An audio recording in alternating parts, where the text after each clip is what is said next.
La Bible révèle que la fin de toute chose est proche et que Dieu appelle tout homme à pouvoir se réjouir de la seconde venue de Jésus-Christ. L'objectif de cette présentation est de vous préparer à être du nombre de ceux qui gardent les commandements de Dieu et le témoignage, la foi de Jésus-Christ.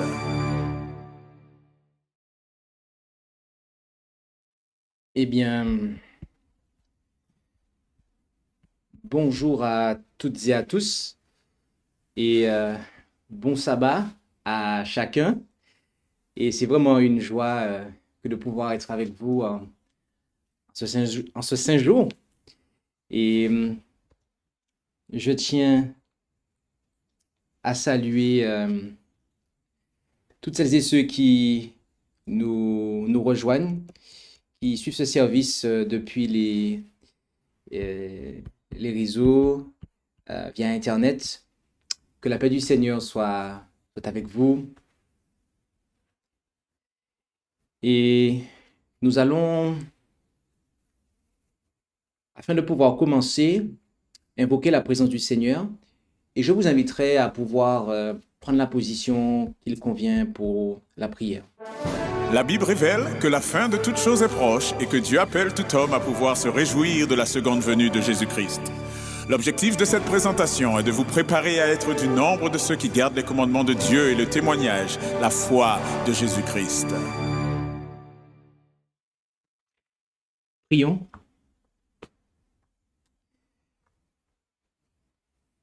Notre Dieu, notre Père céleste, merci de bien vouloir nous accorder ton Saint-Esprit alors que nous allons ouvrir ta sainte parole et que nous allons considérer ces choses. Que tu puisses, eh bien, placer en nos cœurs ce désir de pouvoir te plaire et de pouvoir nous conformer strictement à ta volonté et de ne rien laisser venir se mettre entre toi et nous. Aide-nous, Père Céleste, mets en déroute l'armée, eh bien, des anges mauvais qui ne veulent pas que un tel message soit donné en ce matin, car cela, eh bien, vient démasquer leur stratagème pour perdre des âmes. Agis, Père Céleste, dans le beau nom et par les mérites de Jésus. Amen.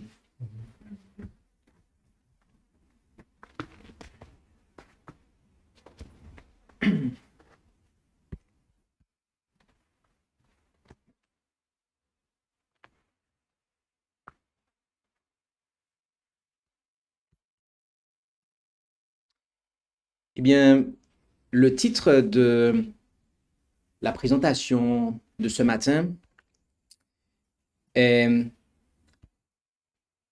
Judas l'Iscariote, caractère d'un traître. Tel est le titre de la présentation de ce matin. Judas Iscariote, caractère d'un traître. Il faut comprendre par là que nous allons, eh bien, analyser le caractère de Judas. Nous allons passer en revue le caractère de Judas que l'on ne présente plus. Je pense que je n'ai pas besoin de vous le présenter. Et il s'agit de celui qui a trahi en fait et a livré notre Seigneur Jésus, et alors qu'il était l'un des 12. Et donc, nous allons passer en revue son caractère. Nous allons passer en revue son caractère. Et cette présentation ne sera pas exhaustive. C'est-à-dire qu'elle ne couvrira pas chaque détail, mais elle va regrouper et mentionner quelques 16 caractéristiques principales. C'est déjà beaucoup, 16. de son caractère. D'accord? Et nous allons, premièrement, voir que Judas, en fait, il avait un amour pour les richesses. Il avait un amour pour les richesses. En effet, en Matthieu 6, verset 24, Jésus déclara, « Nul ne peut servir aux deux maîtres, car ou il haïra l'un et aimera l'autre, ou il s'attachera à l'un et méprisera l'autre. Vous ne pouvez servir Dieu et Mammon. » Il nous a été dit que par nature, Judas était fort attaché à l'argent. Il n'avait pas toujours été assez corrompu pour accomplir une action aussi noire, mais à force de cultiver l'esprit d'avarice, celui-ci avait fini par dominer complètement sa vie. L'amour de Mammon dépassait chez lui l'amour du Christ. En devenant l'esclave d'un vice, il s'était livré à Satan, qui devait l'entraîner jusque dans les bas-fonds du péché. Il chérissait la passion parce que son esprit parcimonieux n'était pas exalté comme la sagesse. Ses idées étaient souvent présentées de manière à amener les disciples à considérer qu'une économie était la grande preuve de la piété. Cet esprit d'avarice s'accrut à mesure qu'il se complaisait jusqu'à ce qu'il s'appropriât le trésor même qui lui avait été confié pour subvenir aux dépenses de l'Église.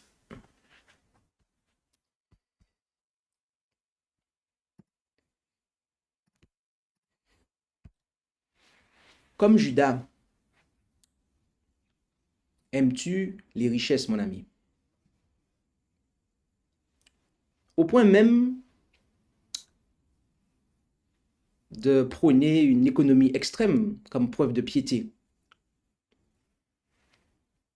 Ce qui, d'apparence, ne passe pas pour de l'avarice. Mais lorsqu'on tombe dans une économie extrême, en fait, eh bien, il nous faut faire attention à cela. Judas aussi, il avait des ambitions, mais qui étaient des ambitions mondaines. En effet, en Luc 14, versets 7 à 9, Jésus a proposé une parabole. Il a notamment dit, « Quand quelqu'un t'invitera à des noces, ne te mets pas à la première place de peur qu'il ne se trouve parmi les conviés une personne plus considérable que toi. » Et en Philippiens 2, verset 4, « Ne regardez pas à chacun à votre intérêt personnel. » Il nous a été dit, c'est la perspective d'obtenir une haute situation dans le nouveau royaume qui avait amené Judas à épouser la cause du Christ. Ses espérances allaient-elles être déçues? Judas n'était pas convaincu que Jésus ne fût pas le Fils de Dieu, mais il doutait et il cherchait quelques autres explications à ses œuvres miraculeuses. Il est un spécimen de ce que l'homme peut devenir sous l'amour ambitieux de l'argent. L'avarice ou toute autre forme d'égoïsme mène un homme là où il ne sait pas où il va. Comme Judas, es-tu ambitieux quant aux choses du monde? Comme Judas, es-tu venu dans la vérité présente pour avoir une position, de l'influence?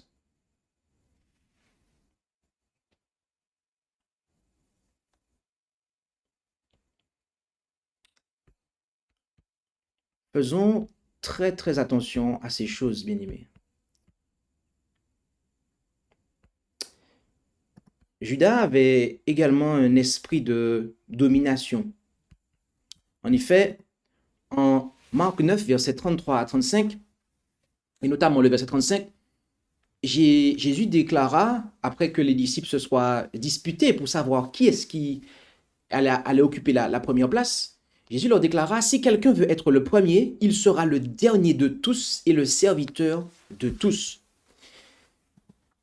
Il nous a été dit, en se saignant d'un linge pour laver la poussière de leurs pieds, Jésus voulait Jésus voulait ôter de leur cœur tout sentiment de haine, d'envie et d'orgueil. Ceci importait beaucoup plus que le simple lavement des pieds poussiéreux. Étant donné leurs sentiments, pas un d'entre eux n'était préparé à communier avec le Christ. Ils ne seraient pas prêts à participer au souper pascal ou au service de commémoration que le Christ allait instituer que lorsque Jésus aurait fait naître en eux des sentiments d'humilité et d'amour. Leur cœur devait être nettoyé. L'orgueil et la recherche du moi engendrent les dissensions et la haine. Mais Jésus enleva toutes ces choses en leur lavant les pieds. Leurs sentiments se trouvèrent changés. Jésus pouvait dire en les regardant, « Vous êtes purs !» L'union des cœurs était rétablie, ainsi que l'amour mutuel. Ils étaient redevenus humbles et dociles. Chacun était disposé, à l'exception de Judas, à céder la première place à un autre. Il pouvait maintenant accueillir les paroles du Christ avec un cœur soumis et reconnaissant. Comme Judas, mon ami,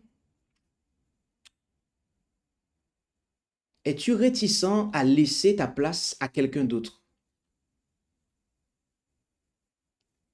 La position que tu occupes dans l'Église, est-ce que c'est une chose pénible pour toi? Est-ce que cela te tourmente de voir que quelqu'un d'autre occupe cette position ou une position de premier plan, de choix? Est-ce que c'est quelque chose qui te perturbe en fait? Faisons très attention, mes amis. Judas avait aussi un problème d'estime. Il avait une surestime de lui. En effet, en Philippiens 2, verset 3, il nous est dit, « Ne faites rien par contestation, ni par vaine gloire, mais que chacun de vous regarde les autres par humilité, comme plus excellents que lui-même. » Il nous a été dit, Judas jouissait d'une haute estime auprès des disciples, sur qui il exerçait une profonde influence.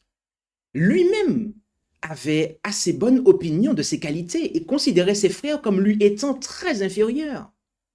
Sous le rapport du jugement et de l'habileté, il lui semblait qu'il ne savait pas saisir les occasions et tirer parti des circonstances favorables. L'Église, pensait-il, ne pourrait jamais prospérer avec des chefs dont la vue était aussi bornée. Judas faisait donc la revue de tous les disciples et s'imaginait que l'Église se trouverait souvent perplexe et embarrassée sans son habileté d'administrateur. Il se considérait comme un homme capable, sans égal. Il ne cessait pas de penser que sa présence était un honneur pour la cause.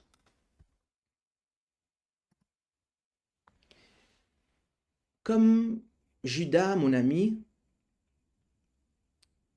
as-tu une opinion de toi tellement élevée, et ce bien que tu ne le manifestes pas avec ta bouche, mais que tu le penses tellement fort que, au final de compte, tu t'estimes plus important que les autres. Tu estimes que la cause de Dieu ne pourra pas avancer sans toi, en fait.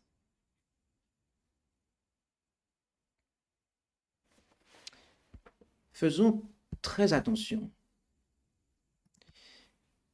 Judas était quelqu'un de jaloux. En effet, en Jean 12, versets 3 à 8, lorsque Marie, ayant pris un livre de parfum de nard pur d'un grand prix et oigné les pieds de Jésus et les essuyé avec ses cheveux, Judas, après cela, déclara, « Pourquoi n'a-t-on pas vendu ce parfum 300 deniers pour les donner aux pauvres ?» Il disait cela non qu'il se souciait des pauvres, mais parce qu'il était larron et qu'ayant la bourse, il portait ce qu'on imitait. Autrement dit, il était voleur. Mais quel était le sentiment derrière cela, en fait? Eh bien, c'était la jalousie, en fait, de ce qu'on avait fait un cadeau, on avait accordé un tel honneur à Jésus et pas à lui. En effet, le regard que Jésus jeta sur l'égoïste Judas convainquit ce dernier que son maître pénétrait son hypocrisie et discernait son caractère bas et méprisable. Il fut plein de ressentiment. Son cœur brûlait de jalousie de ce que l'on fit à Jésus un sacrifice digne des monarques du monde. Après le souper, il s'en alla directement chez le souverain sacrificateur et s'engagea à le livrer entre leurs mains. Les sacrificateurs en eurent une grande joie, etc., etc. Comme Judas, mon ami, es-tu quelqu'un de jaloux? De jaloux de voir que un autre ou des autres reçoivent des honneurs que tu n'as pas, que tu ne reçois pas. Occupe une position que tu n'occupes pas. Faisons très attention. Judas avait un cœur partagé. En effet, l'homme dont le cœur est partagé est inconstant dans toutes ses voies. Lisons-nous en Jacques 1, verset 8. Je connais tes œuvres, je sais que tu n'es ni froid ni bouillant. Oh, si tu étais froid ou bouillant. Lisons-nous en Apocalypse 3, verset 15. Judas était partagé. En effet, se croyant intelligent, il lui semblait deviner que Jésus n'obtiendrait point d'honneur et ne pourrait pas accorder de haute position à ses disciples. Et il décida qu'il ne s'unirait pas au Christ d'une façon si intime qu'il ne put se dégager. Il allait surveiller les événements. Notez ici que Judas, eh bien, il avait à l'idée que il n'aurait pas pu occuper de haute position, en fait, que Jésus n'était pas là pour lui accorder ces choses.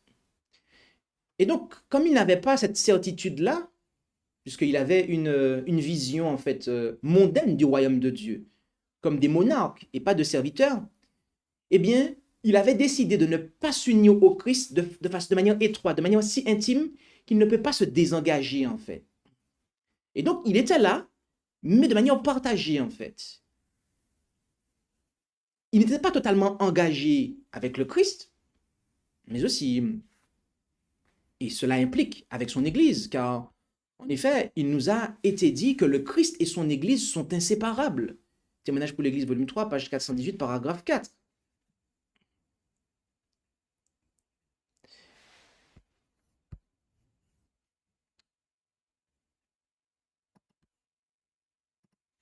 Comme Judas, mon ami,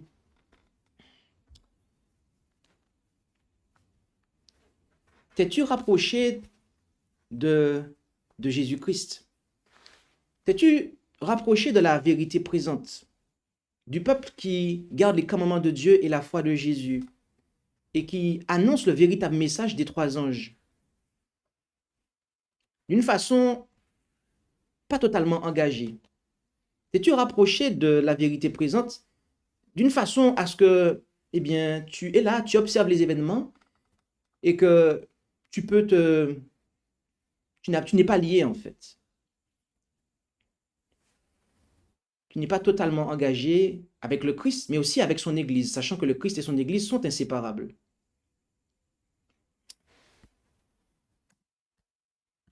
Faisons très attention, mes amis.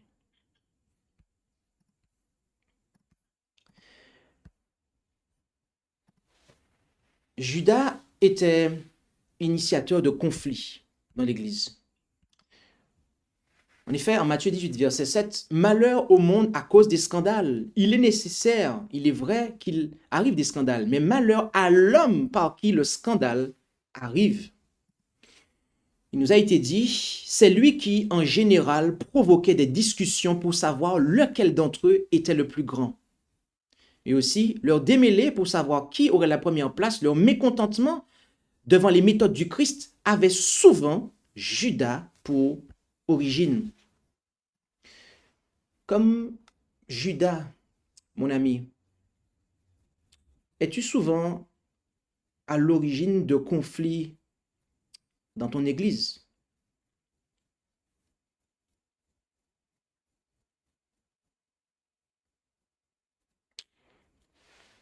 Faisons très attention.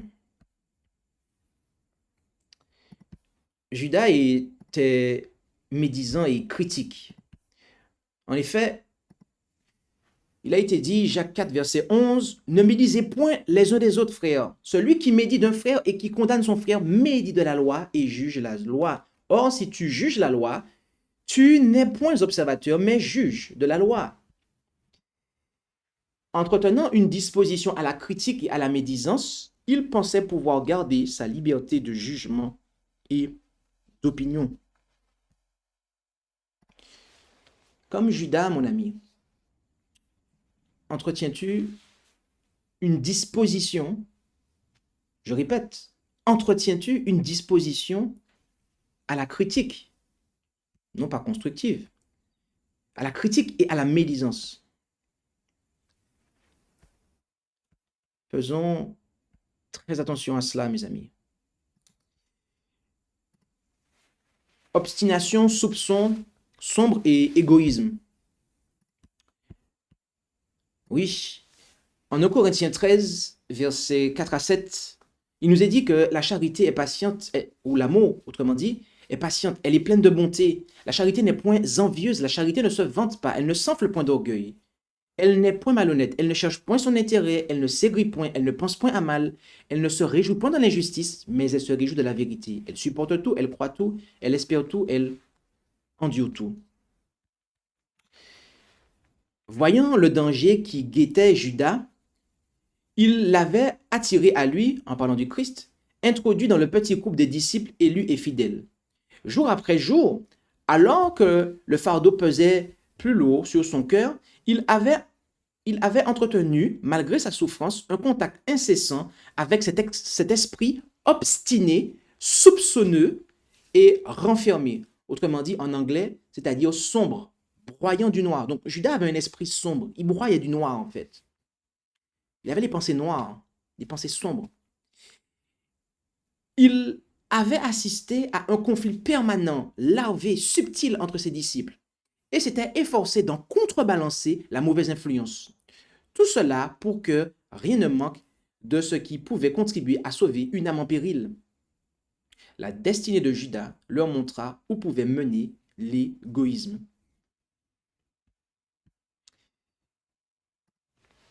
Comme Judas, mon ami, es-tu obstiné, autrement dit têtu, soupçonneux? As-tu l'esprit sombre? Est-ce que tu broies du noir en fait? Es-tu égoïste? Faisons attention à ces choses, mes amis. Judas, alors qu'il critiquait tout le monde et qu'il condamnait tout le monde, il était spirituellement aveuglé, même complètement aveugle.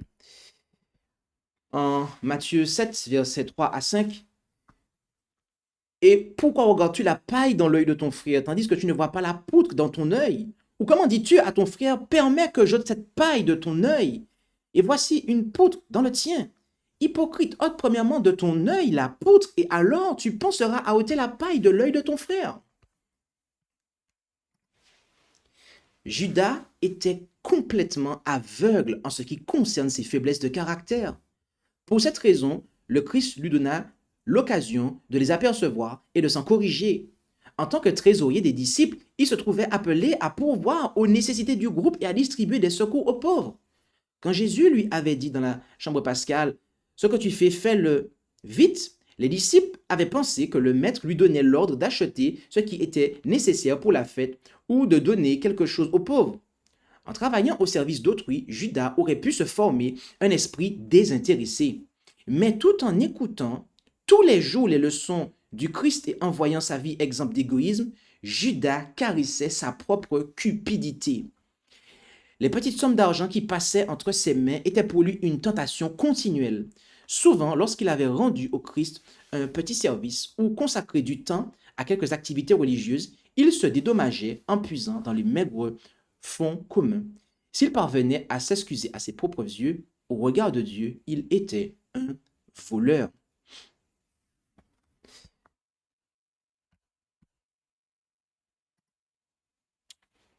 Comme Judas, mon ami,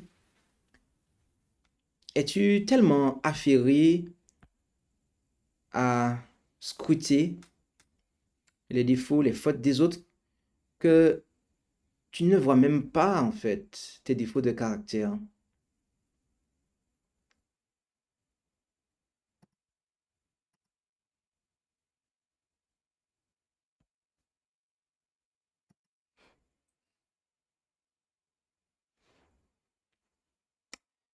Faisons très attention à cela, mes amis. Judas était porté à la vengeance. Romains 12, verset 19 nous dit, « Ne vous vengez point vous-même, bien-aimés, mais laissez faire la colère divine, car il est écrit, à moi la vengeance, c'est moi qui rétribuerai, dit le Seigneur. » Au lieu de marcher dans la lumière, Judas préféra garder ses défauts. Il caressa de mauvais désirs de vengeance, des pensées sombres et malveillantes. Satan finit par le dominer complètement. Le reproche de Jésus le remplit de fiel, l'amour-propre blessé et le désir de vengeance rompirent leur digue et la cupidité qu'il avait si longtemps caressée prit complètement possession de lui. La même chose arrivera à tous ceux qui s'obstinent à jouer avec le péché. Les principes mauvais, non combattus et vaincus offrent une prise aux tentations et l'âme devient captive de la volonté de Satan. Comme Judas, mon ami, es-tu porté à la vengeance?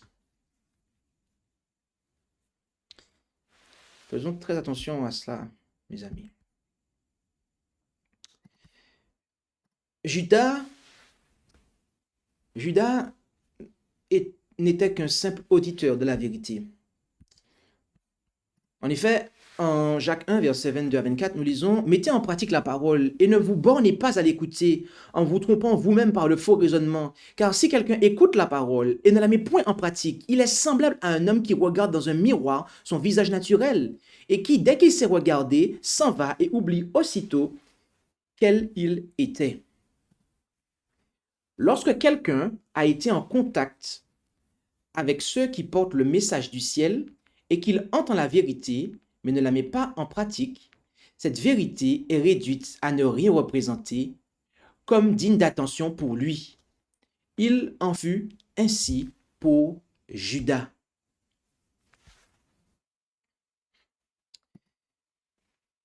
Comme Judas, mon ami,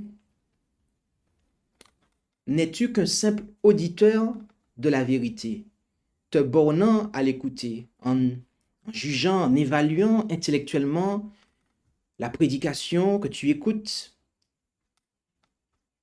toutes les prédications que tu as écoutées depuis que tu connais la vérité présente, sans jamais foncièrement chercher de tout ton cœur à mettre chaque principe de cette vérité présente, à les rendre présents dans ta pratique, dans ta vie de tous les jours. Faisons très attention à cela, mes amis. Judas était non enseignable. On ne pouvait pas lui enseigner. Il n'acceptait pas l'enseignement. En effet, en Romains 12, verset 16, il nous est dit « Ayez les mêmes sentiments entre vous, n'aspirez point aux grandeurs, mais accommodez-vous aux choses humbles.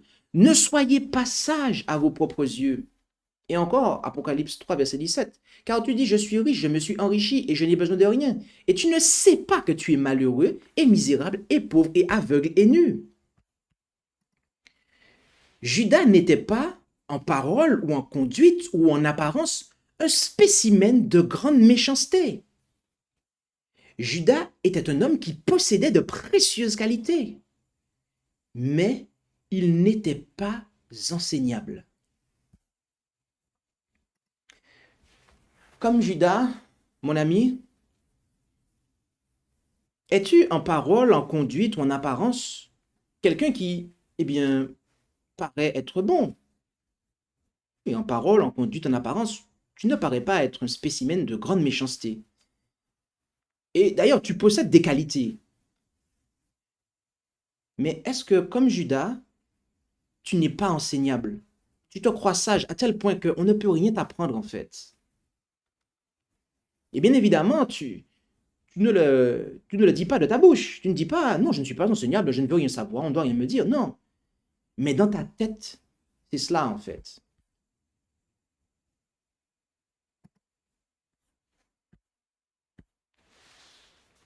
Comme pour tous les points qu'on a abordés précédemment.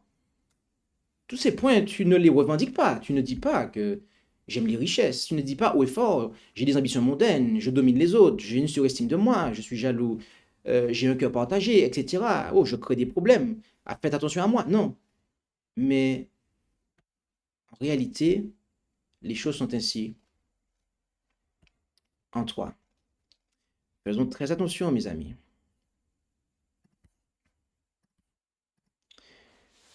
Judas, n'étant pas enseignable, eh bien évidemment, il était un instrument entre les mains du malin pour contester, et de contestation et de mécontentement, et pour s'opposer en fait entre le Christ et ses disciples, pour s'opposer à l'enseignement que Christ voulait donner à ses disciples.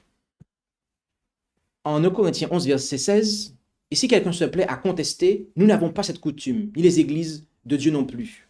Et 1 Timothée 6, verset 3 à 5, si quelqu'un enseigne autrement et ne s'attache pas aux salutaires paroles de notre Seigneur Jésus-Christ et à la doctrine qui est selon la piété, il est enflé d'orgueil, il ne sait rien, mais il a la maladie des contestations et des disputes de mots, d'où naissent l'envie, les querelles, les médisances, les mauvais soupçons et les vaines discussions de gens qui ont l'esprit corrompu, qui sont privés de la vérité et qui regardent la piété comme une source de gain. Sépare-toi de ces gens-là. Il citait, Judas, des passages de l'Écriture qui n'avaient point de rapport avec les vérités que le Christ enseignait. C'est ainsi qu'avec une apparence de piété et de sagesse, il présentait les choses sous un autre jour que celui sous lequel Jésus les avait présentées et donnait à ses paroles une signification qu'elles n'avaient pas. C'est lui qui, en général, provoquait des discussions pour savoir lequel d'entre eux était le plus grand. Ses principes et ses méthodes ne seraient pas tout à fait ceux du Christ, mais il se jugeait à ce sujet plus sage que son maître. Il avait toujours quelque chose, ok, je reprends, il y avait toujours quelque chose que Judas ne pouvait accepter dans tout ce que le Christ disait aux disciples. Sous l'influence du traître, un levain de mécontentement agissait rapidement. Cependant, Judas ne s'opposait pas d'une manière ostensible aux enseignements du Sauveur, etc., etc. Et je ne l'ai pas mis, mais si vous regardez d'autres passages, parce qu'il y en aurait beaucoup, la messagère dit même que Judas, en fait, eh bien, lorsque Jésus enseignait, il reprenait les propos des scribes et des pharisiens, en fait. D'accord? Il faisait écho à ça, en fait. Comme Judas, mon ami, aimes-tu contester l'enseignement de la vérité? Trouves-tu toujours à redire aux déclarations claires et simples, fondées sur un il est écrit? Et ce, bien que tu ne t'opposes pas ostensiblement, en fait, à l'enseignement de la vérité pour notre temps. Mais de manière subtile, tu essayes de t'y opposer. De manière détournée, en fait. Y a-t-il toujours quelque chose que tu trouves à redire dans les principes de vérité?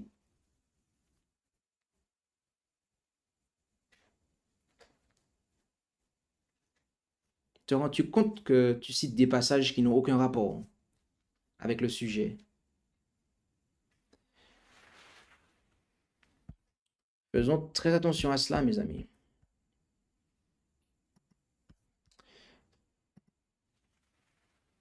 Judas refusait de confesser et d'abandonner ses péchés. En Proverbe 28, verset 13, celui qui cache ses transgressions ne prospère point, mais celui qui les confesse et qui les abandonne obtiendra miséricorde. Combien le Sauveur se montra tendre à l'égard de celui qui devait le trahir. Dans son enseignement, Jésus insistait sur des principes de bienveillance qui s'attaquaient à la racine même de l'avarice. Il montrait à Judas le caractère odieux de la cupidité. Et le disciple comprit plus d'une fois que son caractère venait d'être esquissé et son péché signalé. Mais il ne voulut pas confesser et abandonner ses fautes. Trop confiant en lui-même, au lieu de résister à la tentation, il persévérait dans ses pratiques frauduleuses, etc., etc. Et encore. Alors, Judas se jeta aux pieds de Jésus, le reconnaissant comme fils de Dieu et le suppliant de se délivrer. Ça, c'est après la trahison. Le Sauveur ne fit aucun reproche au traître. Il savait cependant que Judas n'éprouvait pas une vraie repentance. Un sentiment intolérable de réprobation et la perspective du jugement avaient arraché cette confession de son âme coupable. Mais son cœur n'était pas brisé de douleur à la pensée d'avoir trahi le Fils immaculé de Dieu et renié le Saint d'Israël. Néanmoins, Jésus ne prononça aucune parole de condamnation, etc., etc.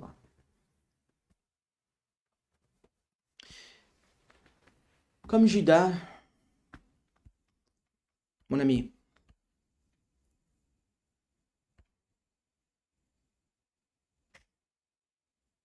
refuses-tu de confesser et d'abandonner tes péchés? Alors que un bon nombre de fois, en fait, la parole de Dieu, qui est une épée à double tranchant, traverse ton âme et va toucher les jointures de celle-ci.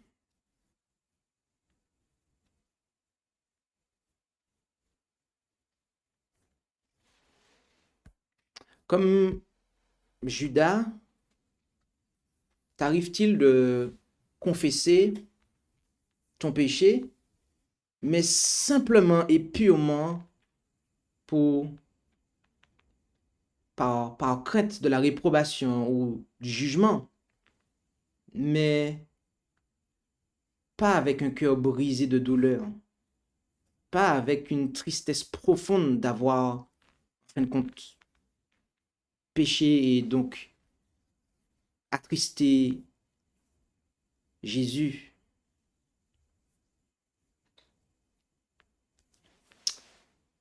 Faisons attention, mes amis, car Judas était résistant. En effet, celui qui tombe sur cette pierre sera brisé, et celui sur qui elle tombera, elle l'écrasera. Lisons-nous en Matthieu 21, verset 44. Judas avait souhaité un changement de caractère et de vie, et espéré que ce changement résulterait de sa relation avec Jésus. Mais Judas ne s'abandonna jamais totalement à l'influence du Christ. Il ne renonça pas à son ambition mondaine et à son amour de l'argent. Il ne voulut jamais se laisser façonner par l'action divine. Il pensait pouvoir garder sa liberté de jugement et d'opinion. Plus d'une fois, Judas comprit qu'il avait été dévoilé et que sa faute avait été dénoncée, mais il ne voulut pas céder. Au moment où il fut associé à Jésus, Judas possédait d'excellentes qualités grâce auxquelles il eût pu être une source de bénédiction pour l'Église. S'il s'était soumis volontiers au joug du Christ, il serait devenu l'un des principaux parmi les apôtres. Mais chaque fois que ses défauts furent signalés, il endurcit son cœur et, dans un esprit d'orgueil et de révolte, donna la préférence à ses ambitions égoïstes. Par là, il se disqualifia pour l'œuvre que Dieu lui avait confiée. Cette résistance aux prières de l'amour finit par laisser le champ libre aux forces du mal. Judas, exaspéré par un reproche silencieux, désespéré de voir s'écrouler ses rêves ambitieux, céda aux démons de la cupidité et se résolut de trahir son maître.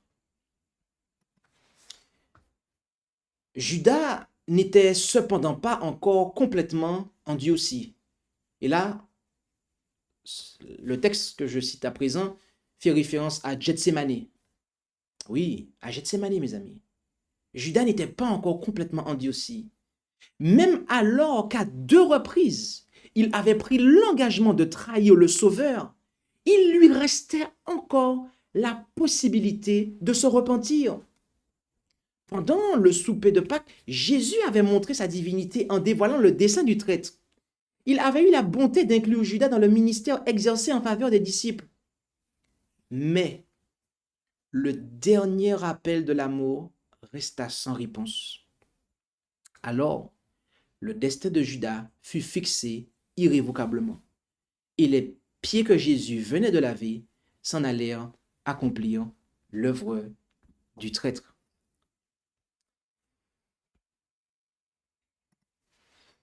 Il n'est pas étonnant que Judas, même alors, s'accroche jusqu'au bout à sa haine et à son dessein.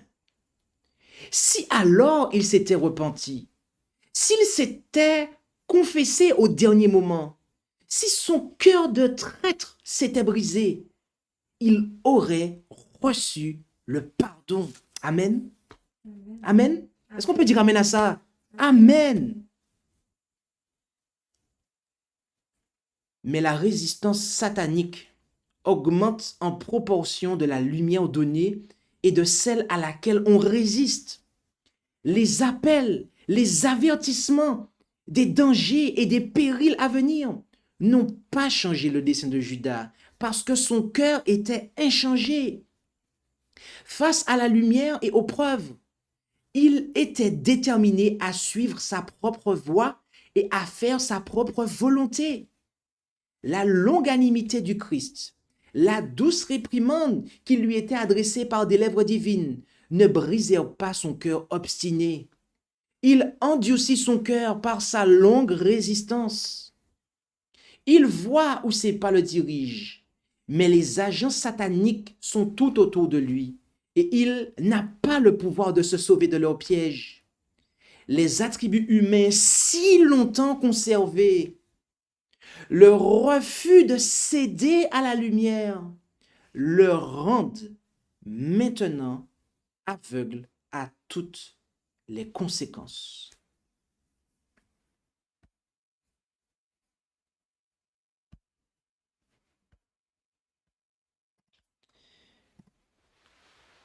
Comme Judas, mon ami,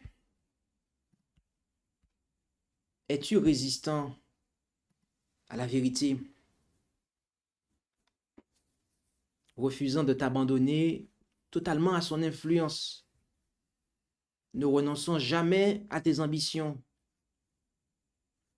ne te laissant pas façonner, voulant garder ton jugement, tes opinions, ne voulant pas céder. Chaque fois que tes défauts sont signalés par un il est écrit, est-ce que tu endurcis ton cœur dans un esprit d'orgueil et de révolte, te disqualifiant ainsi pour l'œuvre de Dieu? Es-tu exaspéré des reproches silencieux qui te sont adressés, désespéré de voir en fait que tes rêves ambitieux s'écroulent à tel point que les démons qui t'animent, eh bien, s'emparent de plus en plus de toi?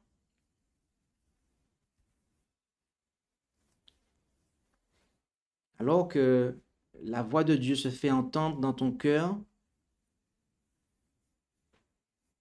vas-tu encore une fois de plus résister au point de ne plus du tout l'entendre?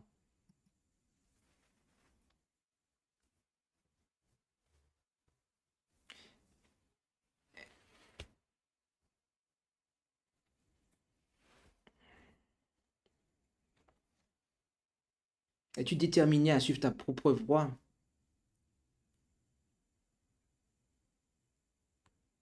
alors que la lumière brille sur toi?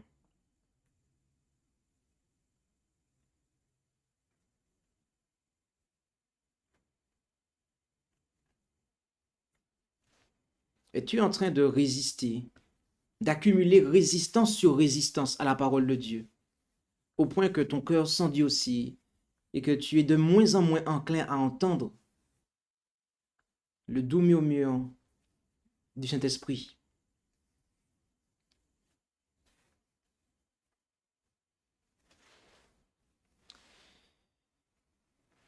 Fais très attention à cela, mon ami, car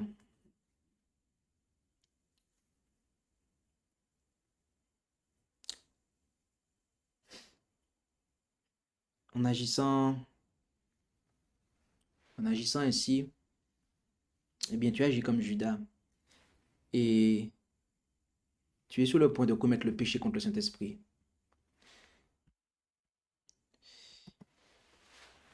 Judas n'est pas le seul.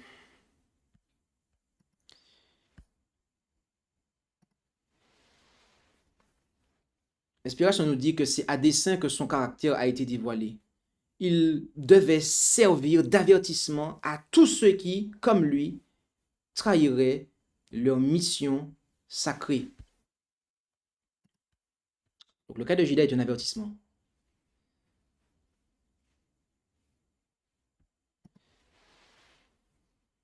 Judas n'est pas le seul homme à être passé par là.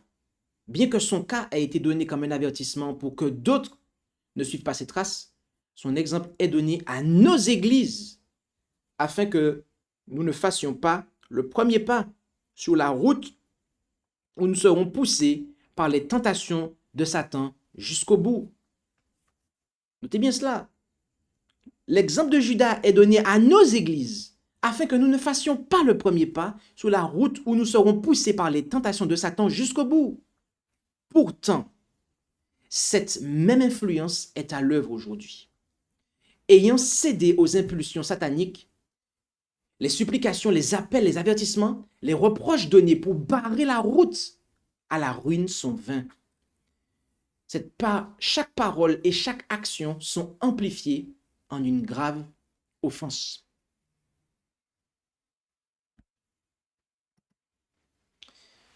Je vous le dis, mes frères, le Seigneur a un corps organisé à travers lequel il va travailler. Il peut y avoir parmi eux plus d'une vingtaine de Judas.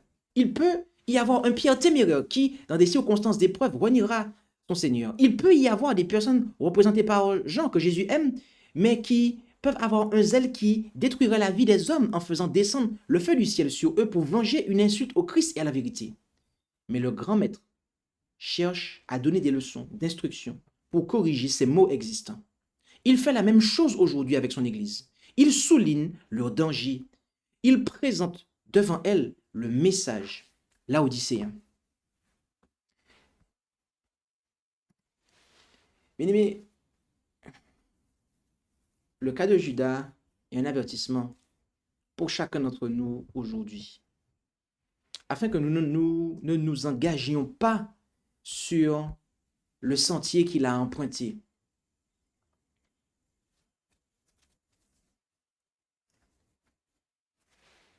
Et j'aimerais simplement faire une petite parenthèse ici en disant que je présente un message, mais en réalité, dans ce message, il y a 3 messages. Dans ce message, il y a 3 messages qui sont interconnectés en fait. Et arrivé à la fin de la présentation, vous allez comprendre, pour ceux qui ont du discernement, les 3 pôles de ce message en fait. Pour quelle raison Judas a-t-il été inclus parmi les apôtres?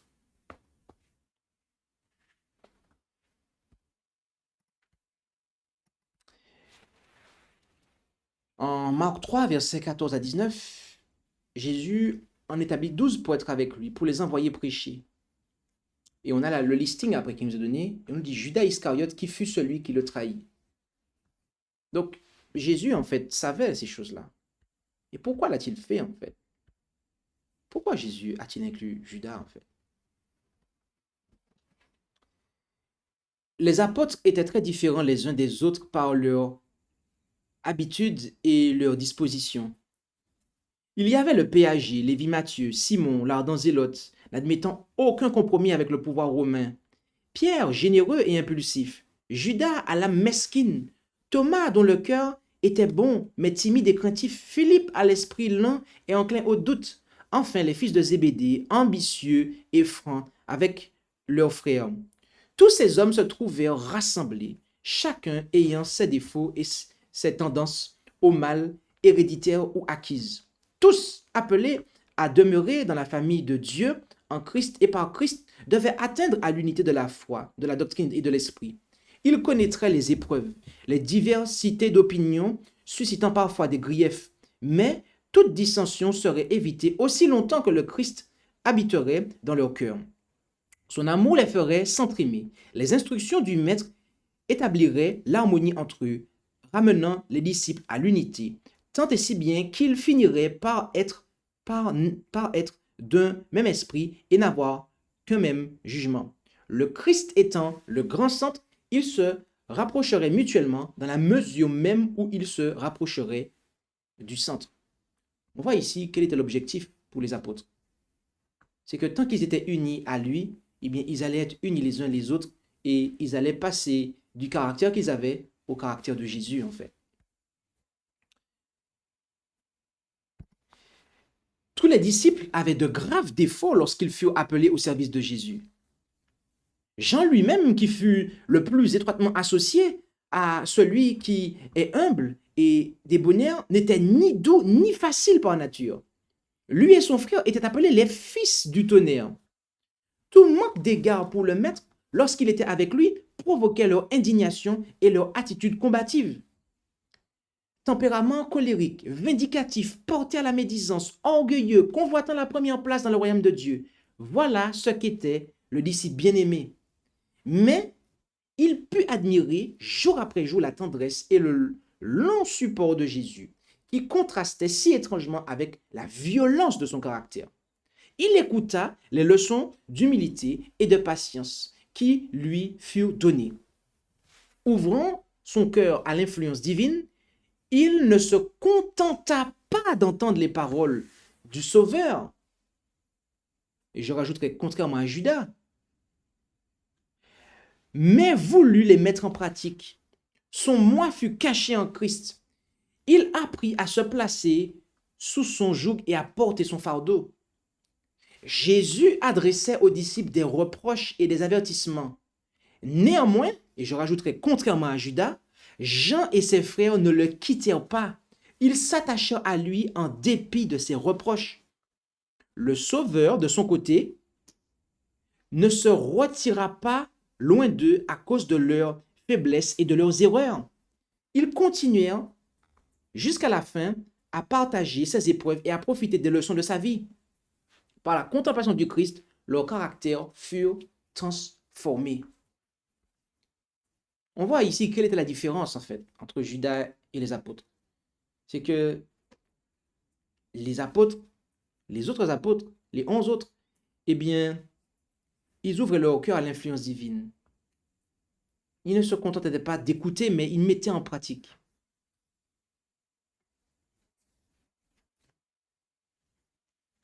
Et ils ne se séparaient pas de Jésus parce que ce dernier leur avait fait des reproches.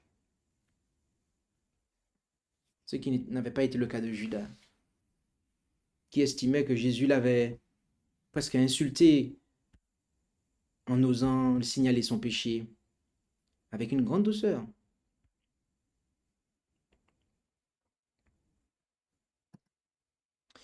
Judas eut les mêmes occasions de s'instruire que les autres disciples. Il entendit les mêmes leçons précieuses. Mais l'obéissance à la vérité que le Christ exigeait était en opposition avec les désirs et les desseins de Judas, et il ne voulut pas renoncer à ses propres idées pour recevoir la sagesse qui vient du ciel. Voilà, autrement formulé, Judas ne voulait pas obéir à la vérité que le Christ exigeait en fait. Il ne voulait pas renoncer à ses propres idées en fait pour recevoir ce que le ciel avait à lui donner en fait. Alors que les autres, c'était le cas en fait. Pendant que Jésus préparait les disciples en vue de leur consécration, un homme qui n'avait pas été convoqué insista pour être reçu. C'était Judas Iscariote qui se faisait passer pour disciple du Christ. Jésus, ne voulant ni le repousser, ni l'accueillir, se contenta de prononcer ces paroles mélancoliques. Les renards ont des tanières et les oiseaux du ciel ont des nids, mais le Fils de l'homme n'a pas où reposer sa tête. Et au passage, entre parenthèses, Jésus a déclaré cela à l'homme qui lui a dit, je te suivrai où tu iras en fait. Et c'était Judas, et voilà ce que Jésus lui a répondu. Judas croyait à la messianité de Jésus. Autrement dit, il croyait que Jésus était le Fils de Dieu en fait. En se joignant aux apôtres, il comptait s'assurer une haute position dans le nouveau royaume. Jésus, par cette allusion à sa pauvreté, voulut couper court à cet espoir. Les disciples désiraient vivement voir Judas parmi eux. On fut surpris de voir Jésus le recevoir froidement. Donc, ici, notons que Judas n'a pas été appelé en fait. C'est lui qui est venu se mettre là. Et que les disciples eux-mêmes voulaient qu'il soit là en fait.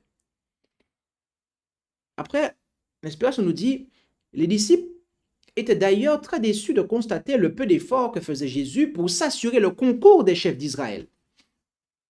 À leur point de vue, ils commettaient une erreur en n'affermissant pas sa cause avec l'appui de ces hommes influents.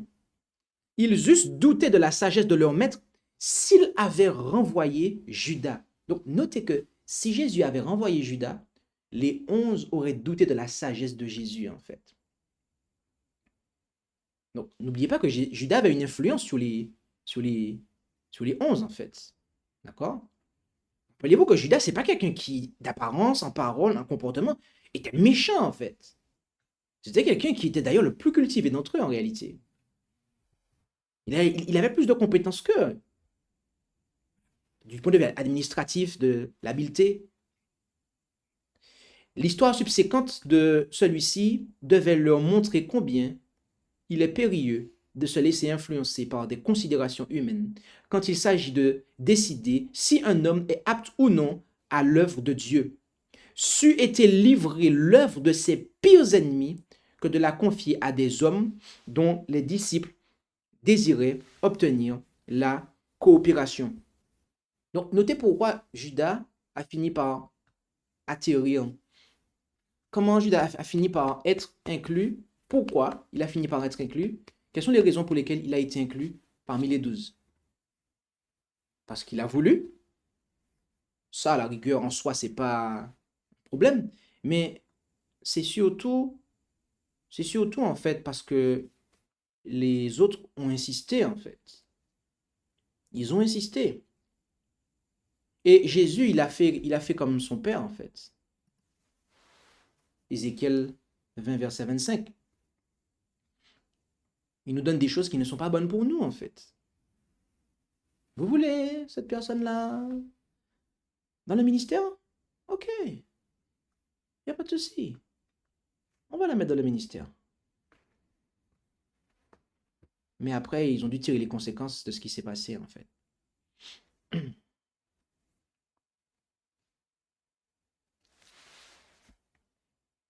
En résumé, ce que je veux vous montrer par là, c'est que Judas s'est retrouvé dans le ministère parce que, en fait, c'est les autres qui l'ont voulu là, en fait. Ce n'était pas le choix initial de Jésus, en fait. Bien que Jésus a fini par dire OK, mais ce n'était pas le choix initial de Jésus. D'ailleurs, la fin du paragraphe est très claire. L'histoire subséquente de celui-ci devait leur montrer combien il est périlleux de se laisser influencer par des considérations humaines quand il s'agit de décider si un homme est apte ou non à l'œuvre de Dieu. C'eût été livrer l'œuvre à ses pires ennemis que de la confier à des hommes, à ces hommes, ok, à ces hommes dont les disciples désiraient obtenir la coopération. Bien aimé, en choisissant, rappelez-vous que je vous ai dit qu'il y a 3 messages dans ce message. En choisissant ces ouvriers, l'Église d'aujourd'hui ne doit pas commettre la même erreur que les 11. Quelle a été la même erreur que les 11? Eh bien, de mettre à une position de responsabilité, ok, quelqu'un qui, eh bien, ne, que Jésus, en fait, ne souhaite pas voir à cette position de responsabilité.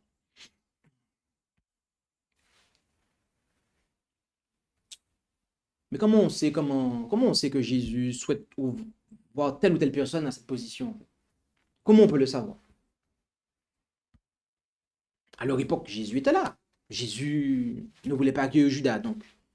Mais aujourd'hui, est-ce que Jésus est parmi nous pour nous dire non, un tel, non, non, non, non? Comment Jésus peut faire aujourd'hui pour nous dire? Eh bien, voyez-vous, après l'expérience de Judas, des consignes furent données pour choisir des ouvriers anciens ou évêques, des diacres et aussi des diaconesses. On a les critères qui sont sous nos yeux là, en titre 1 à 5, ou c'est 3, 1 à 5, et 1 Timothée 3, verset 1 à 11.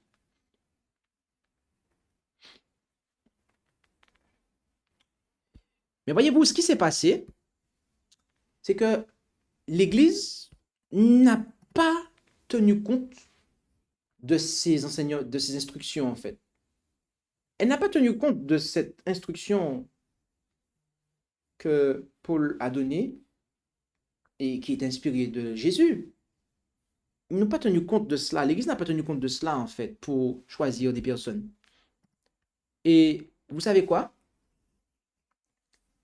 C'est comme ça que la papauté est venue à l'existence. Mais il faut bien comprendre ça. La papauté vit le jour parce que l'Église ne tira pas la leçon du cas Judas Iscariote. En effet, en Jean 17, verset 12, pendant que j'étais avec eux dans le monde, je les gardais en ton nom. J'ai gardé ce que tu m'as donné, et aucun d'eux ne s'est perdu, sinon le fils de perdition, afin que l'écriture fût accomplie. Ici, Jésus fait très clairement référence à Judas, en fait, en le qualifiant de fils de perdition. Et voyez-vous, cela apparaît ailleurs dans l'Écriture, dans le Nouveau Testament, en référence à la papauté. En effet, en 2 Thessaloniciens 2, verset 3, que personne ne vous séduise en aucune manière, car il faut que la révolte soit arrivée auparavant et qu'on ait vu paraître l'homme du péché, le fils de la perdition.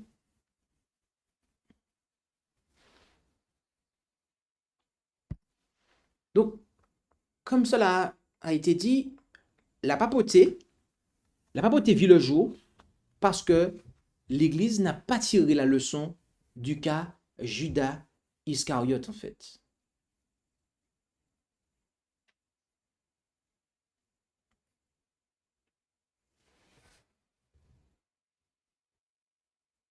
Judas était un fils de la perdition et la papauté également est fils de la perdition. Autrement dit, quand on parle de fils de la perdition, c'est quelqu'un en fait qui a choisi de se perdre en fait, qui a choisi ses propres voies plutôt que celle de Jésus en fait. Et en ce sens, il n'y a pas de différence entre la papauté et Judas en fait. Et là, ce que je viens de dire là, et avec ce que je présente, en soi-même, c'est déjà une présentation, une prédication. C'est pour ça que je vous dis qu'il y a 3 présentations dans cette présentation en fait.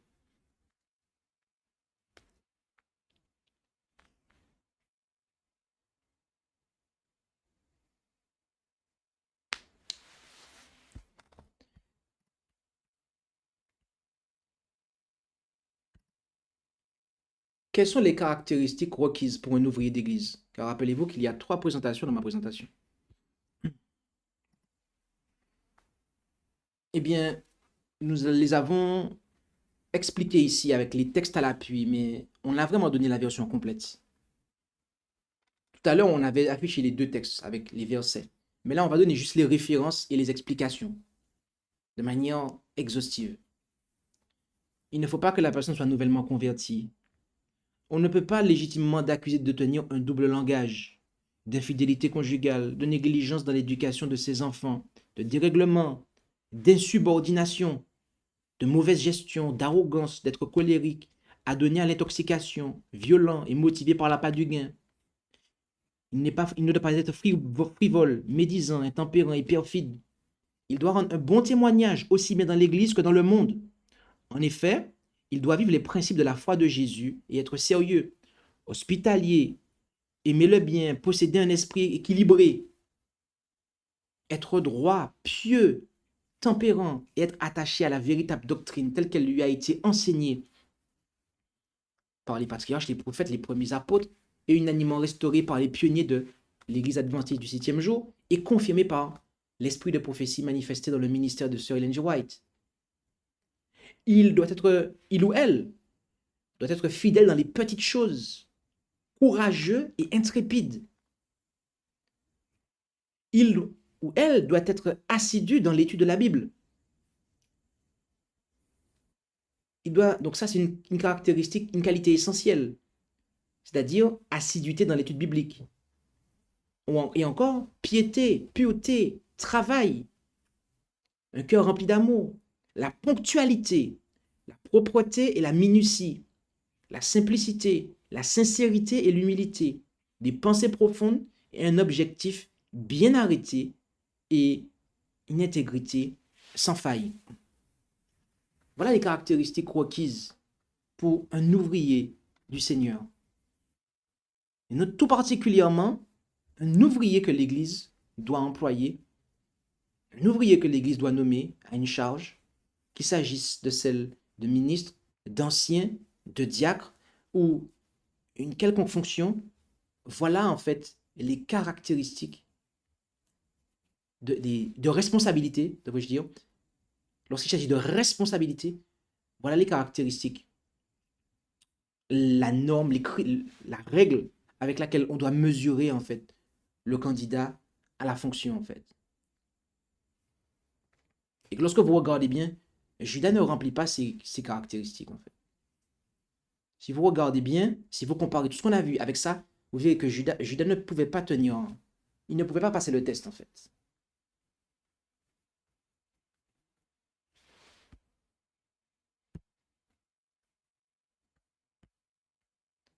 Et bien évidemment, il y a des caractéristiques rédhibitoires pour un ouvrier. Avoir un esprit dur, injuste et critique.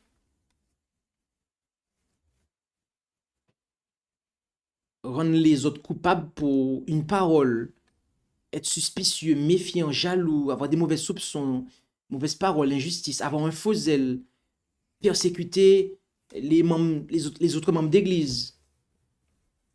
Avoir un esprit dur, impitoyable. La messagère dit à cet égard, à moins que ceux qui ont cédé à cet esprit ne se convertissent, ils seront déchargés de la responsabilité de jouer un rôle dans les comités de conseil et même dans la conduite des affaires. À moins qu'ils ne se convertissent, leurs voix ne doivent pas être entendues dans le conseil, car le résultat global est plus nuisible que bénéfique. Ça veut dire que si jamais l'Église a laissé passer dans les sièges, a laissé passer des personnes qui sont comme cela, la messagère dit qu'il faut en fait décharger ces personnes de leurs fonctions en fait. Donc c'est pas simplement en fait, il faut pas accorder des fonctions à des personnes qui ont ces tendances-là, mais ils doivent être déchargés de leurs fonctions en fait.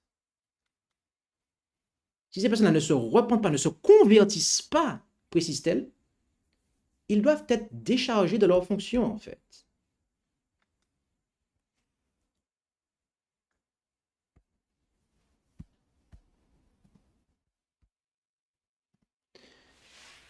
Dieu a placé dans l'Église pour lui servir d'auxiliaire des hommes aux talents variés, afin que grâce à la sagesse de plusieurs, on puisse accéder à la connaissance du Saint-Esprit.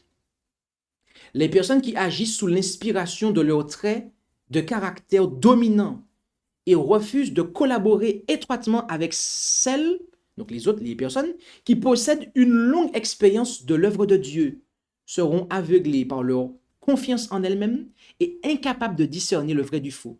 il n'est pas prudent que de telles personnes soient choisies pour diriger l'Église, car elles suivraient leur propre jugement, accompliraient leurs propres projets sans aucun égard pour ceux de leurs frères. Il serait alors facile à l'ennemi d'agir par l'intermédiaire de ceux qui, ayant eux-mêmes besoin d'être conseillés, se chargeraient de prendre les âmes sous leur propre tutelle sans avoir appris l'humilité du Christ.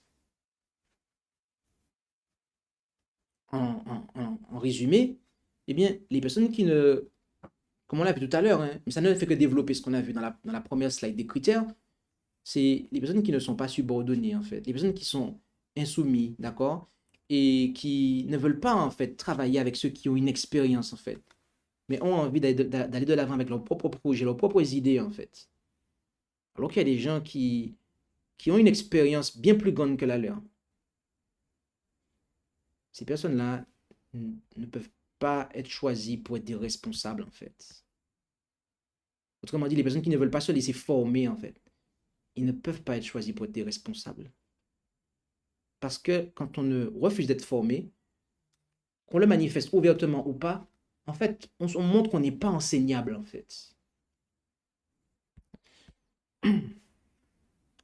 Dernièrement, se sont élevés parmi nous des hommes qui prétendent être des serviteurs du Christ, mais dont l'œuvre est opposée à l'unité que notre Seigneur a établie dans l'Église.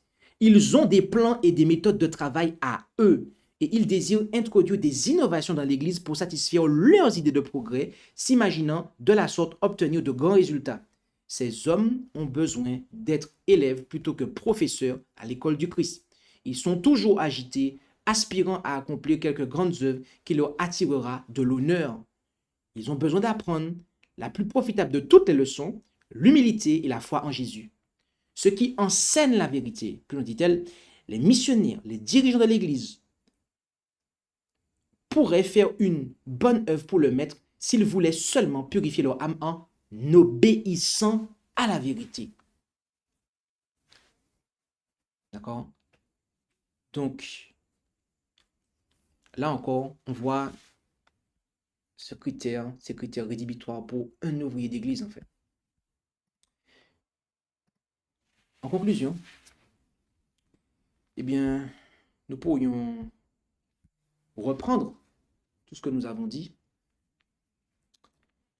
et résumer en disant que Judas aimait les richesses, il avait des ambitions mondaines, il avait l'esprit de domination, la surestime de soi, la jalousie, un cœur partagé, initiateur de conflits, médisant, critique, obstination, soupçon, sombre, égoïsme, spirituellement aveugle, porté à la vengeance, un simple auditeur de la vérité, non enseignable, contestation et mécontentement, refus de confesser et d'abandonner ses péchés, résistant.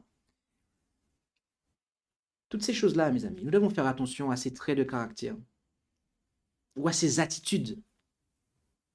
Et comme je l'ai dit, nous avons cité 16 choses. Mais étant le fils de la perdition, il faut comprendre que tout ce que la Bible dit, en fait, qui conduit un homme à être perdu, Judas l'a fait, en fait. On n'a cité que 16 choses. Mais comme il est le fils de la perdition, tout ce que la Bible dit, tout ce que la Bible dit qu'un homme fait et que quand il le fait, après ça, il est perdu, ou il ne le fait pas, il est perdu, Judas l'a fait, en fait. Donc, dès que vous voyez un passage, un verset biblique, où il y a un comportement et que ça conduit à la perdition, vous pouvez être sûr que Judas l'a fait, en fait. Et, bien aimé,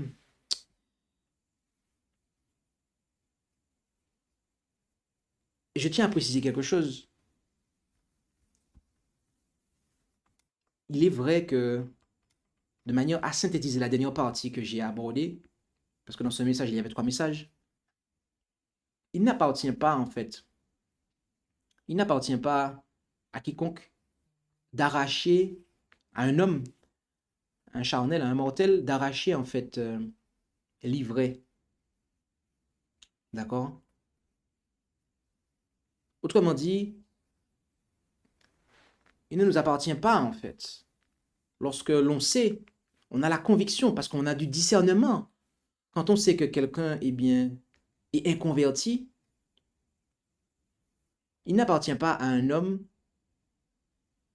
et bien que cette personne, en fait, en apparence, ne manifeste pas, en fait, des choses mauvaises, à tel point que elle ne puisse pas être radiée des registres de l'Église, il ne nous appartient pas, en fait, bien qu'il ne nous appartient pas de pouvoir, eh bien, arracher le livre du bon grain, mais néanmoins, lorsque on voit les traits de caractère qui ils sont cités ici, notamment ceux on a vu dans la section, eh bien, l'Église ne doit pas commettre les mêmes erreurs que les 11.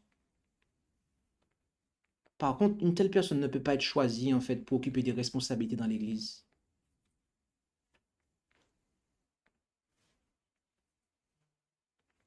Il ne s'agit pas de... On ne va pas arracher les vrais. Oh non. Mais par contre, on ne mettra à des responsabilités que des personnes qui, manifestement, évidemment, eh bien, répondent aux critères, en fait. L'Église ne sera pas exempte de personnes qui, eh bien, sont totalement, qui manquent de conversion. Mais par contre, l'Église doit faire en sorte que ceux qui occupent des positions de responsabilité, eux le soient, en fait. En conclusion,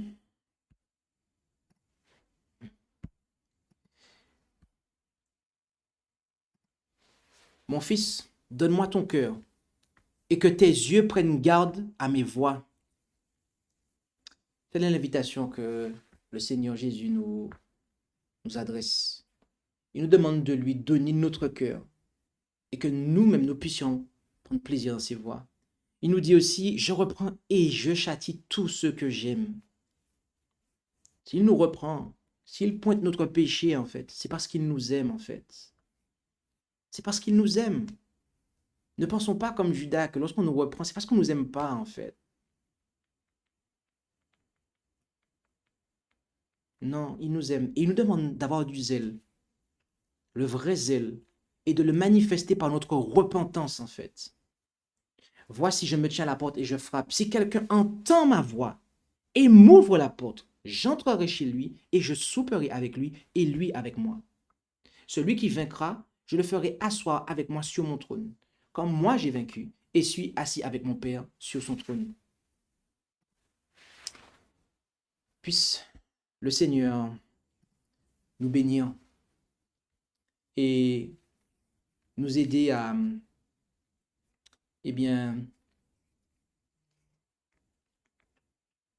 à comprendre la condition de notre âme et à nous abandonner totalement au Seigneur Jésus, son Fils, et, et à ne pas résister à l'action de son Saint-Esprit en nous. Amen.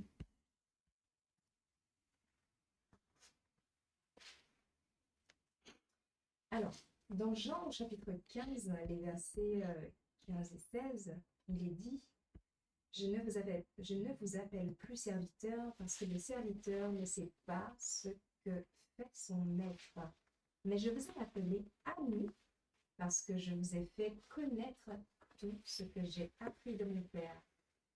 Ce n'est pas vous qui m'avez choisi, mais moi.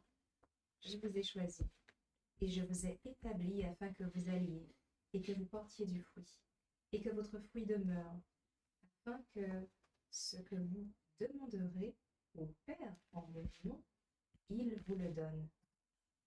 Alors, peux-tu expliquer la présence de Judas, car Jésus dit que c'est lui qui l'a choisi.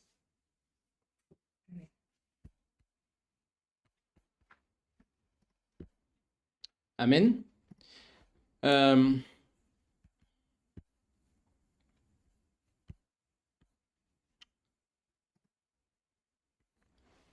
En Ézéchiel 20, verset 25, il est dit, aussi je leur ai donné des statuts qui n'étaient pas bons et des lois par lesquelles ils ne devaient pas vivre.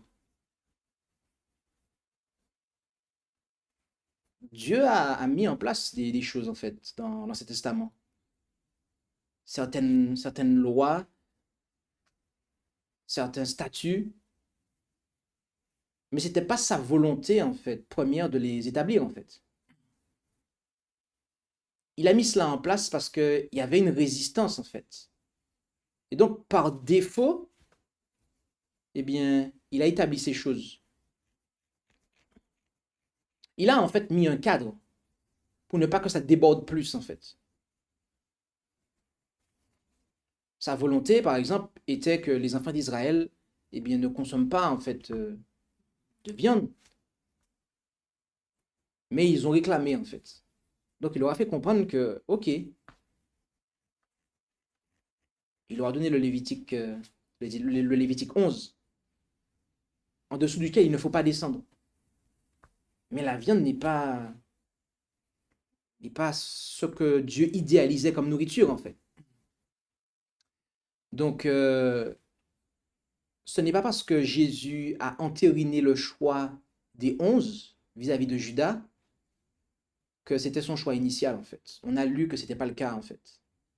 Donc, quand il est dit que Jésus, il a choisi, quand il est dit qu'il a, notamment comme le texte le dit ici, d'accord, ce n'est pas vous qui m'avez choisi, mais moi, je vous ai choisi, d'accord, eh bien, lorsqu'on veut appliquer cela au cas de Judas, eh bien, on voit que, effectivement, Jésus a choisi Judas, mais pourquoi en fait il a choisi Judas en fait? On l'a vu tout à l'heure. Jésus espérait que Judas puisse changer. Mais il faut comprendre que Jésus savait néanmoins que Judas allait le trahir. Donc, bien qu'il le savait, il l'a quand même accepté en fait. Et il a tout fait, il a agi avec lui comme si Judas n'allait pas le trahir en fait. Vous comprenez? Donc il y a plusieurs choses en fait dans ça en fait. Et notamment l'aspect que j'ai insisté, sur lequel où j'ai montré que euh, c'est sur l'insistance en fait des 11 qu'il a été intégré en fait. Donc, je ne sais pas si ça a pu répondre à la question.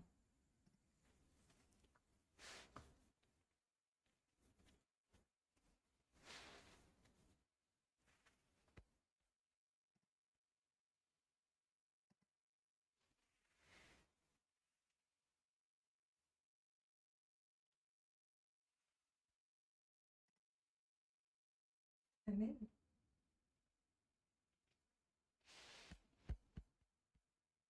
Oui. Alors, il y a une autre question, et effectivement, les éléments que tu as apportés ont pu répondre à la question, et gloire à Dieu pour cela. Il y a une autre question qui est la suivante. Si Judas n'avait pas livré Jésus, est-ce que les grands prêtres l'auraient fait eux-mêmes? Si Judas n'avait pas livré Jésus, est-ce que les grands prêtres l'auraient fait eux-mêmes?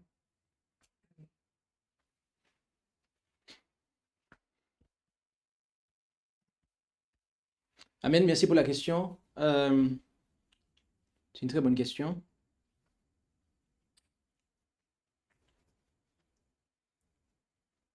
Je ne sais pas si j'ai la réponse précise et exacte à cette question. Mais en tout cas, une chose est sûre, c'est que quand celui qui est le chemin, la vérité et la vie arrive dans un monde de ténèbres contrôlé par le prince des ténèbres, il est évident que le prince des ténèbres fera tout pour pouvoir l'éliminer en fait. Donc si ce n'était pas par Judas, ça aurait été par quelqu'un d'autre. En fait, ça aurait été par celui qui aurait accepté d'entreprendre cette besogne en fait, ce travail sordide, méprisable.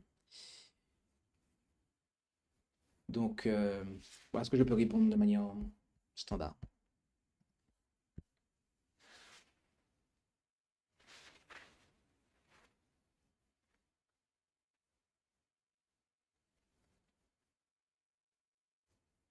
Amen. Oui? Eh bien, gloire à Dieu, la réponse a été satisfaisante et il y a d'autres questions. Et la prochaine est celle-ci.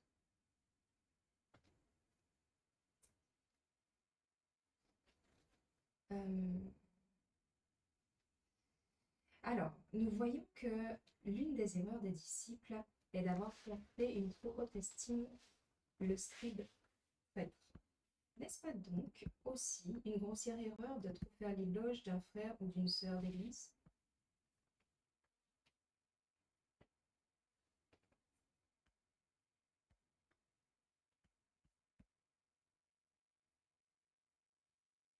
Ok, merci. Euh, j'ai eu l'occasion de présenter un message sur la flatterie et il est évident que la flatterie en elle-même n'est n'est pas une bonne chose en fait, d'accord? Et nous mettons en danger même la personne qui est l'objet de cela en fait. Maintenant, il y a, il faut faire attention de ne pas tomber dans une espèce d'extrémisme qui viserait en fait à empêcher toute verbalisation de ce que quelqu'un fait qui est positif. Et il y a des personnes euh, qui sont jalouses de ce qu'on parle en bien de quelqu'un et de ce qu'elle a pu faire, et ce, alors même que la personne n'est pas présente, hein. Donc on parle en bien de quelqu'un, mais dans son dos. Et que d'autres, quand ils entendent le bien qu'on dit de quelqu'un dans son dos, eh bien, ils sont jaloux parce qu'en fait, on parle de lui en bien, mais moi, on ne dit pas de bien de moi, en fait. Donc, euh,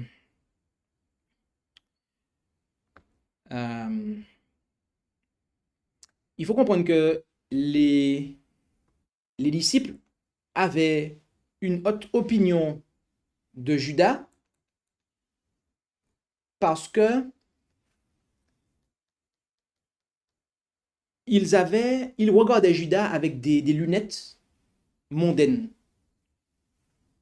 Ils regardaient Judas avec des lunettes mondaines.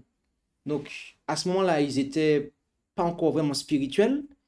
Et donc, ils regardaient Judas avec un regard charnel. Et Judas correspondait à ça, en fait. Mais lorsque Jésus est venu leur montrer, en fait, qu'est-ce qui plaît à Dieu, eh bien, à ce moment-là, ils ont pu comprendre, en fait, l'erreur qu'ils avaient commise. Donc, ça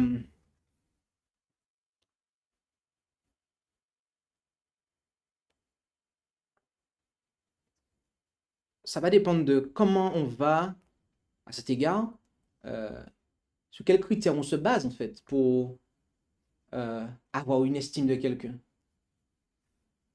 Voilà, j'espère que ma réponse a pu être équilibrée et a pu, eh bien, donner gloire à Dieu.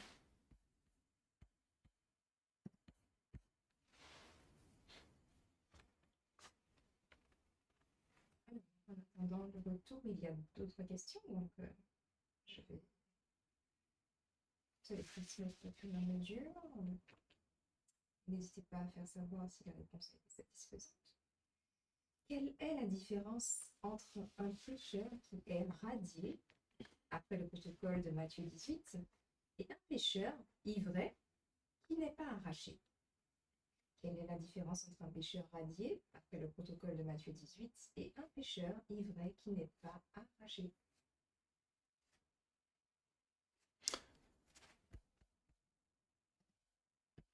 Ok. La différence entre un pécheur qui est radié, selon le protocole de Matthieu 18, et un pécheur ivret qui n'est pas arraché. La réponse est, ça dépend. Elle peut aller dans plusieurs sens.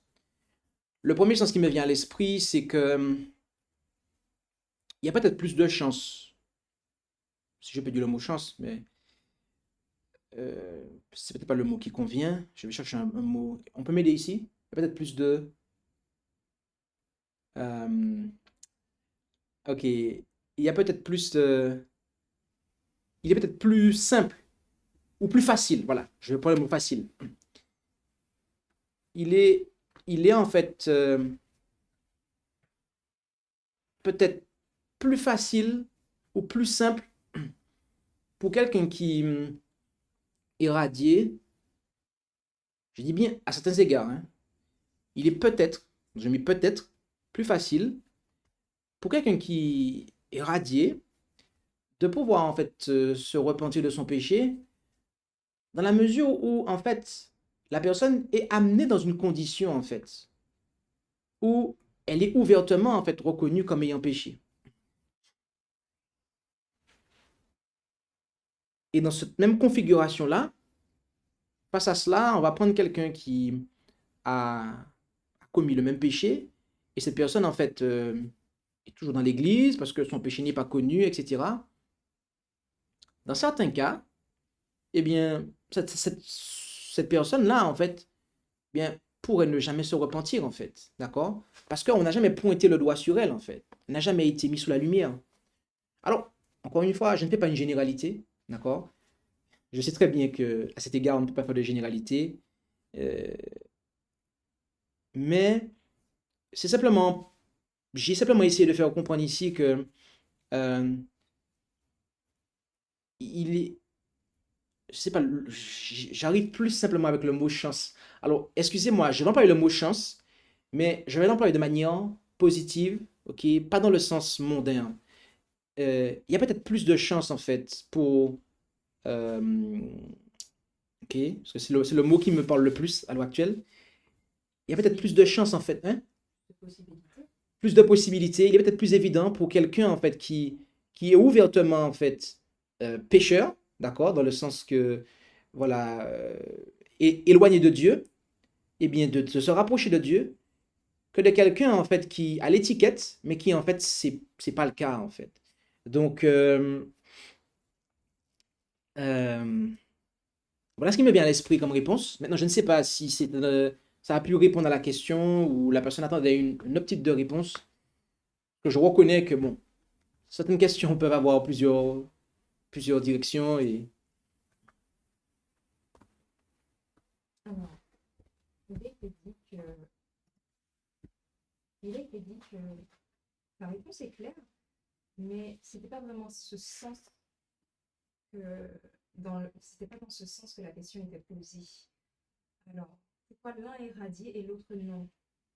Et donc, j'ai demandé en attendant, est-ce que la faute a été connue?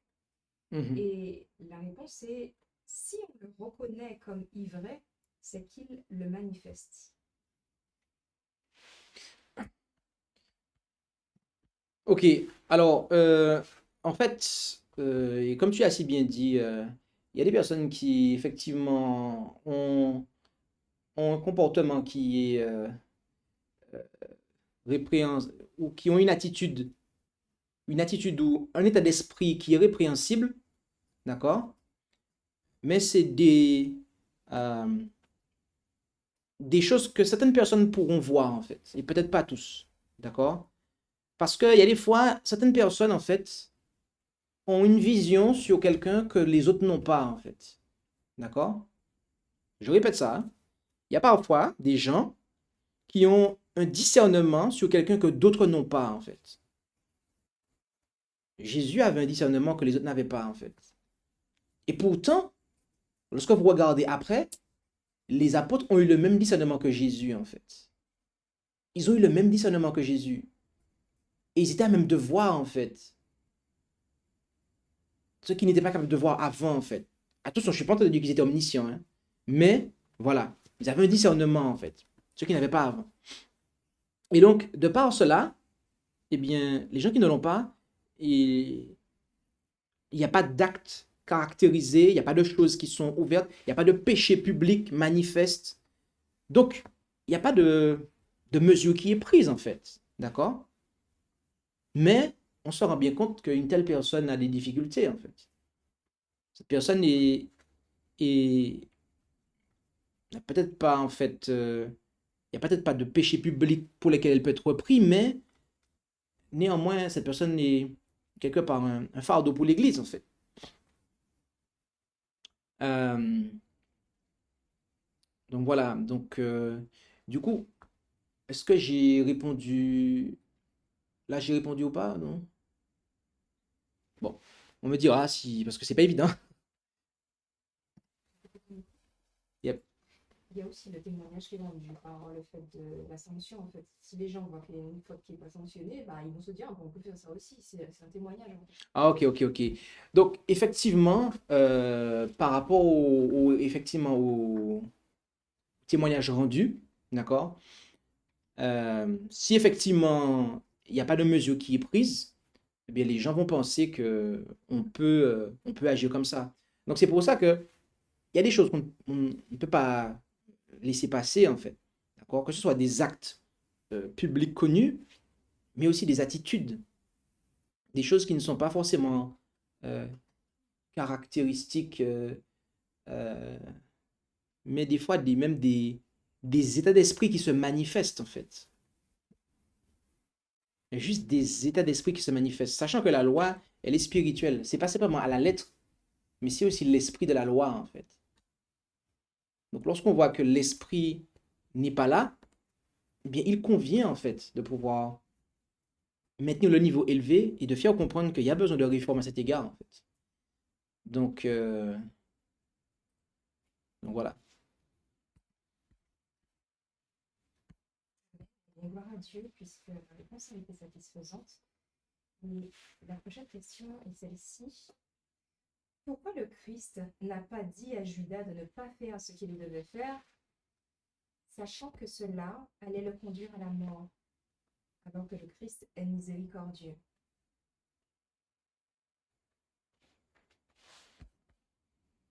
Merci pour la question. Pourquoi Judas n'a pas dit, pourquoi le Christ n'a pas dit à Judas de ne pas faire ce qu'il devait faire? J'imagine que la personne qui a posé la question parle lorsque Jésus a dit ce que tu as à faire, fais-le et compagnie, etc. Ben, en fait, il y a une leçon qu'il nous faut apprendre, chers frères et sœurs, hein. Il nous faut apprendre cette leçon-là. Ézéchiel 20, verset 25. Dieu ne va pas nous empêcher, d'accord? Dieu ne nous empêchera pas de faire ce qu'on a envie de faire, en fait. Dieu ne nous empêchera pas de faire ce qu'on a envie de faire. OK? Donc, lorsque vous avez, dans un couple, vous avez quelqu'un du couple qui ne veut pas rester avec l'autre, vous n'avez pas à le retenir, en fait. Paul le dit, en fait, en 1 Corinthiens 7, verset 15. 1 Corinthiens 7, verset 15. Paul dit que si les crédits veulent s'en aller, qu'ils s'en aillent. Ils ne sont pas liés, en fait. Donc, on voit un mari, comment il doit agir à l'égard de sa femme si sa femme ne veut plus de lui. Ben, c'est pareil pour le céleste époux vis-à-vis de son épouse, qu'est l'église, ou un membre d'église. Si il y en a qui n'ont pas envie, en fait, on ne va pas les forcer, en fait.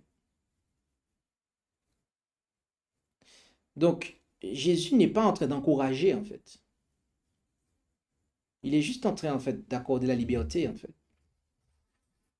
Il ne s'oppose pas, en fait.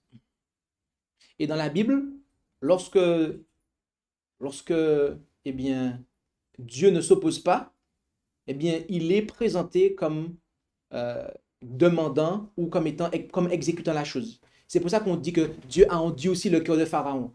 Dieu n'a pas endurci le cœur de Pharaon. Mais comme Pharaon a tellement résisté à Dieu, eh bien, Dieu a cessé de s'interposer, d'accord? Dieu s'est retiré et il a laissé la place à Satan. Et donc, le fait que Dieu se retire, le fait que Dieu retire son esprit, eh bien, on dit qu'il a endurci le cœur de Pharaon. OK? Donc, c'est dans ce sens-là, en fait. J'espère que ça a pu aider.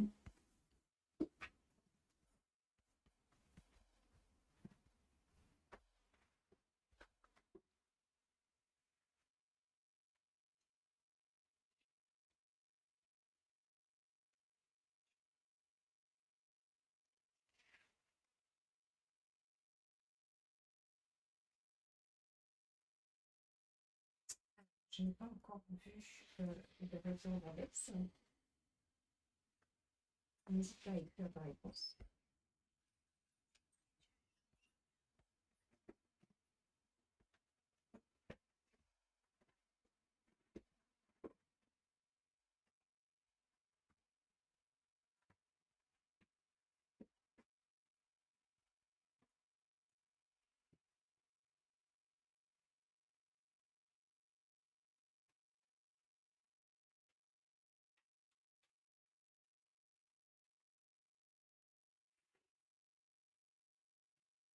Alors, Alexa a une réponse à sa question, et gloire à Dieu pour cela.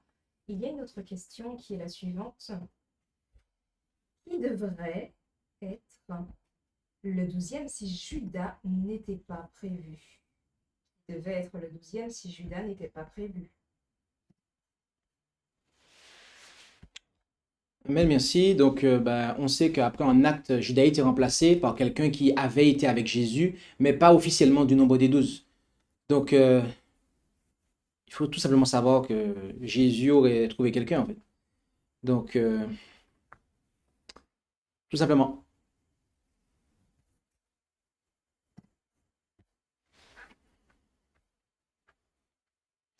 Ok, eh bien, nous allons clore.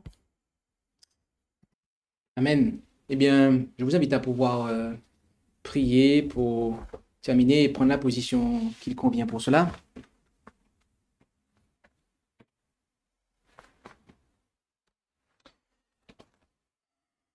Notre Dieu, notre Père céleste, merci pour ta parole qui est une lampe à nos pieds et une lumière sur notre sentier.